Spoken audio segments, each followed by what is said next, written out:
আপনি কি ফলোয়ার নিয়ে চিন্তিত? তাহলে এই ভিডিও ক্লিপটা আগে দেখে আসুন। যারা ফলোয়ার নিয়ে খুবই চিন্তিত তাদের জন্য আজকের এই ভিডিওটা পারফেক্ট হতে পারে।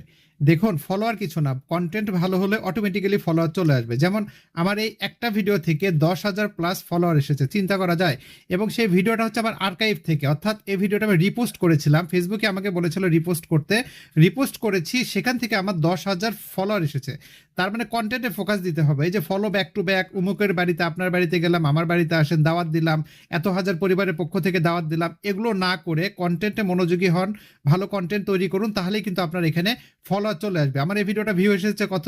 5,33,000 এখনো পর্যন্ত। ওকে, 1 মিলিয়ন কিন্তু এখনো হয় নাই, অথচ এখানে দেখবেন 10,630টা ফলোয়ার চলে আসছে এবং এখান থেকে প্রচুর পরিমাণে এঙ্গেজমেন্ট এসেছে। ওকে, তো কাজে ভালো কন্টেন্ট তৈরি করলে ফলোয়ার নিয়ে কোনো চিন্তা করতে হয় না। আশা করছি আপনারা এই ভিডিও থেকে সেটা বুঝতে পারছেন ভিউয়ার্স। ওকে, এতক্ষণ দেখতে পেলেন যে আমার একটা ভিডিও থেকে 10,000 প্লাস ফলোয়ার এসেছে। এরকম অনেক ভিডিও আছে যেখান থেকে আমার 10,000, 15,000, 11,000, 5,000, 7,000, 2,000 এরকম করে ফলোয়ার আসছে।